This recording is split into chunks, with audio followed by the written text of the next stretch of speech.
Welcome to Talk About Topeka Live, coming to you from the Topeka Performing Arts Center.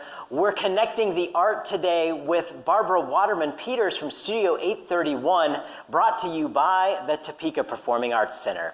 I'm your host, Chris Schultz, and let's start connecting the dots of the arts right here in the studio. Barbara, how are you doing? I am just doing wonderfully. Thank you. I'm so glad to have you here. You are definitely one of our local art superstars in this community. Thank you. And I want to talk a little bit. So first of all, let's talk about Studio 831. Well, Studio 831 came about in 2010 as a result of the Heartland Visioning and the thought of citizens of Topeka that an arts district was absolutely top of the list. And it also happened to be one of the easiest things we could do. We looked at various places in our great city of Topeka and finally settled on North Topeka. Well, I thought, I have been looking for studio space for a while because I needed to get out of my house. I needed an off-site studio. And I jumped right in. I said, this is it. We looked at several spaces. I just fell in love with the building we're in, and we have been there ever since. You were one of the pioneers, and I know that at the time when you dove in there, it wasn't popular for people to think that NOTO was going to be, what it turned out to be, right? People made fun of the idea, no to something. Mm-hmm. And we thought, well, as John Hunter said, nobody told us we couldn't do it, so we did it. It's a good reason to do it. Yes. Absolutely. And so doing that, your investment in that area to do what you did, I think really spurred a lot of other people to do it. It really does take those pioneers to do that, and you're one of those. Thank you.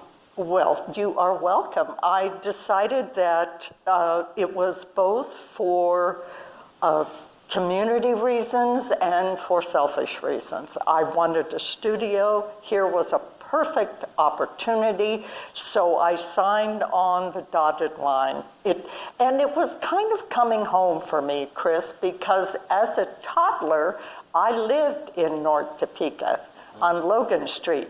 So it was coming home. It just seemed right. Let's talk a little bit about your art and the mediums that you work with. Now, painting you're an incredible painter. Talk about your inspiration for, when did you pick up a paintbrush for the first time? And when did you say, I like this? I was 12 when I picked up an oil paintbrush for the first time.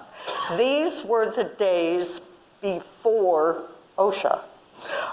Before, we don't give youngsters oil paints because they involve turpentine, they involve lead, cadmium, barium, all sorts of unseemly things that might be unhealthy. I ate a lot of lead-based paint as a kid myself. So I was very fortunate to start then, and I knew I loved it. I studied it in school from 7th grade through graduate school. And I've done it for over 60 years. I still love it. I'm still learning. I'm still challenged. And I still enjoy teaching others about painting. Absolutely. Well, I definitely want to say thank you so much for all of your contributions that you've made to the arts scene here in Topeka. As things have progressed and you've been a part of the NOTO Arts District, what's that roller coaster ride been like? As more people get on board, it certainly becomes a little easier when there's more people involved, right? It is easier when you have more people feeding ideas into the vision.